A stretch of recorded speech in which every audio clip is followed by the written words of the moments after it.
Bonjour à tous et bienvenue dans cette nouvelle vidéo dans laquelle on va parler de polynômes, de matrices et d'endomorphismes. Aujourd'hui on a un exercice de type calcul sur les éléments propres de l'application transposée de la comatrice dans le cas n égale 2, donc en dimension 2. Alors je rappelle que la transposée de la comatrice, on calcule les cofacteurs, c'est-à-dire les déterminants de notre matrice à laquelle on retire une ligne et une colonne. Et ensuite on met ça dans une nouvelle matrice avec des signes plus et des signes moins alternés. Donc en fait c'est cette application là pour n égale 2. Donc on se place dans M2 de R. Et on voit que si on calcule les cofacteurs, en fait il nous reste simplement un nombre à chaque fois. Donc ici on va avoir D, ici on va avoir B, ici on va avoir C, ici on va avoir A. Ensuite il y a les signes qui apparaissent. Donc pour les signes je rappelle que pour n quelconque on commence par plus, puis on alterne. Et pareil dans ce sens-là. Et on remplit notre matrice de signes comme ça.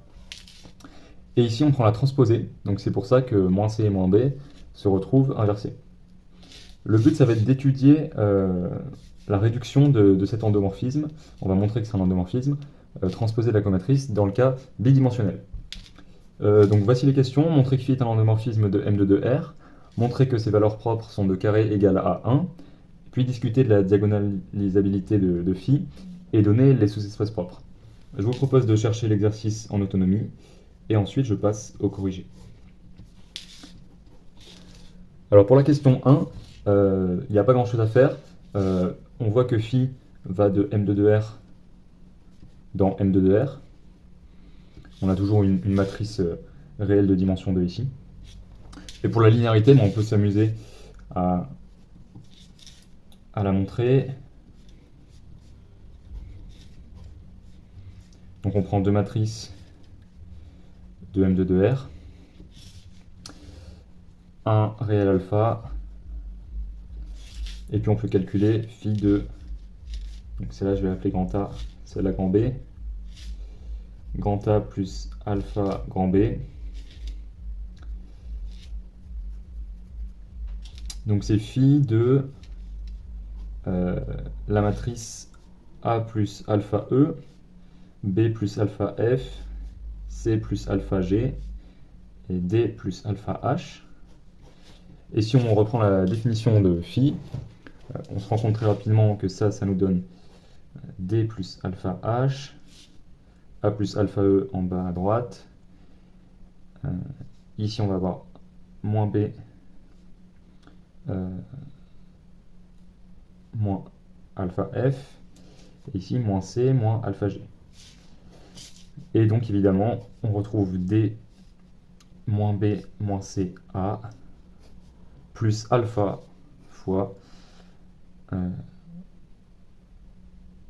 H moins F moins G E, c'est-à-dire phi de A plus alpha phi de B. Donc phi est linéaire, et donc linéaire plus arrivé dans le même espace, phi est un endomorphisme de M2 de R. Alors on va maintenant passer à la deuxième question qui était de montrer que les valeurs propres de phi sont de carré égal à 1. Alors ici il y a deux méthodes, mais on va utiliser celle qui utilise les polynômes de matrice et d'endomorphisme, puisque c'est l'objet de ce chapitre. Alors ce qu'on peut remarquer assez facilement, en reprenant la définition de phi, c'est que phi de A, avec A une matrice réelle de dimension 2, ça fait A. Hein, phi de A, c'est avec des notations évidentes ceci, et donc phi de A, on retrouve bien la matrice A de départ. Donc phi carré, c'est l'identité. C'est l'identité de M2 de R. Et donc on a un polynôme annulateur de phi. Le polynôme P égale x carré moins 1 annule phi, hein, puisque phi carré égale à l'identité. Par conséquent, pour toute valeur propre, on a P de lambda égale 0, et donc lambda carré égale 1. D'accord? Parce que les valeurs propres sont à chercher parmi les racines des polynômes annulateurs. Si on a une valeur propre, on est a fortiori racine des polynômes annulateurs. Donc on a cette relation qui est vérifiée. D'accord? Donc ça c'est la première méthode, la plus naturelle, celle qui utilise les polynômes. Une deuxième méthode qui est, vous allez le voir, bien plus hasardeuse, c'est de prendre une valeur propre de phi, un vecteur propre,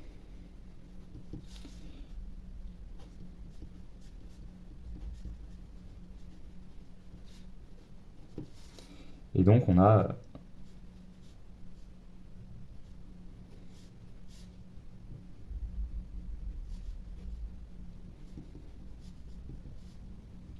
ceci. Là j'ai juste écrit phi appliqué à cette matrice, c'est lambda fois cette matrice. Donc on a bien un vecteur propre associé à la valeur propre lambda. Et bien ça nous donne d égale lambda a égale lambda d, moins b égale lambda b, et moins c égale lambda c. Donc ici on a 4 relations, et là où ça devient un petit peu dangereux, c'est quand on va dire, on prend ces deux relations-là, qui nous donnent d égale lambda carré d. Là on a tout de suite envie de simplifier par d, et de dire, ben voilà, lambda carré égale 1. Ça marche si d est non nul, évidemment, parce que sinon on ne peut pas simplifier. Donc si d différent de 0, lambda carré égale 1. Maintenant, si d est égal à 0, alors a égale à 0, hein, on n'a pas d'information a priori sur le vecteur propre, donc on n'a pas d'information sur la nullité ou pas de d, a ou des autres coefficients. Ce qu'on sait, c'est que si d est égal à 0, on ne peut pas simplifier directement. A égale à 0 puisque a égale à lambda d. Et donc, ici, il nous reste ces deux relations-là. Moins b égale lambda b et moins c égale lambda c. Si on prend celle-ci, par exemple, tout ce qu'on peut dire, c'est que si b est différent de 0, lambda égale moins 1. Donc, lambda carré égale 1. D'accord? Pareil, si b égale 0, on ne peut rien dire. Il nous reste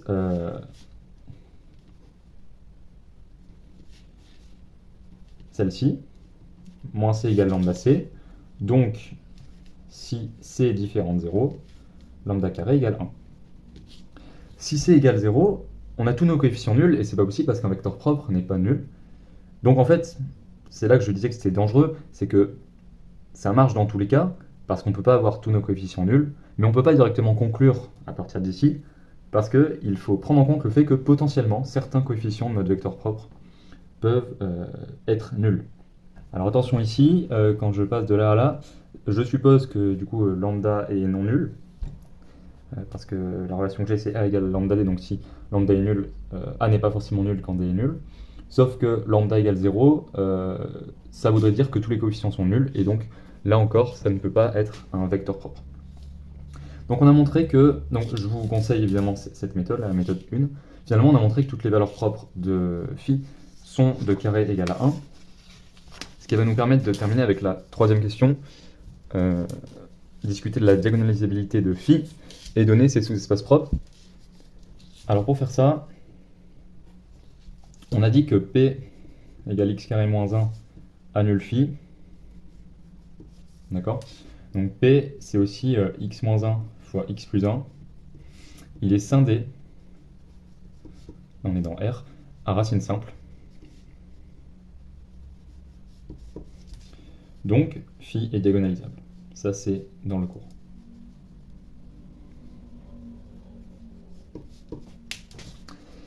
Maintenant, donner les sous-espaces propres.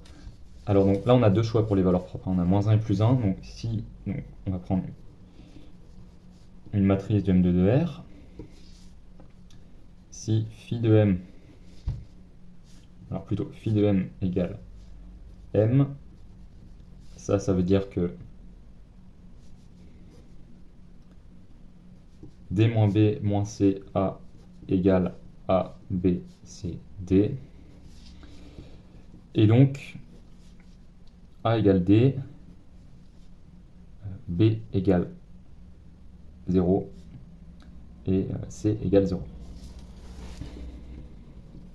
Et donc M égale A, 0, 0 égale A l'identité. Donc, il y a existence d'un vecteur propre, hein, donc c'est bien une valeur propre, 1 est bien une valeur propre. Et donc on a le noyau de phi moins l'identité de M de 2R qui est égal à vect de I2. Maintenant, si phi de M égale moins M, ça nous dit que D moins B moins C A égale moins A moins B moins C moins D. Donc là, on n'a plus d'informations sur C et B, on sait simplement que A égale moins D, et donc M est de la forme A, B, C, moins A. D'accord? Et donc ça, c'est A fois 1, moins 1, 0, 0, plus B fois 0, 1, 0, 0, plus C fois 0, 0, 1, 0. Donc on a des vecteurs propres qui existent, et donc le noyau de phi plus l'identité de M de 2R, c'est l'espace engendré par ces trois matrices.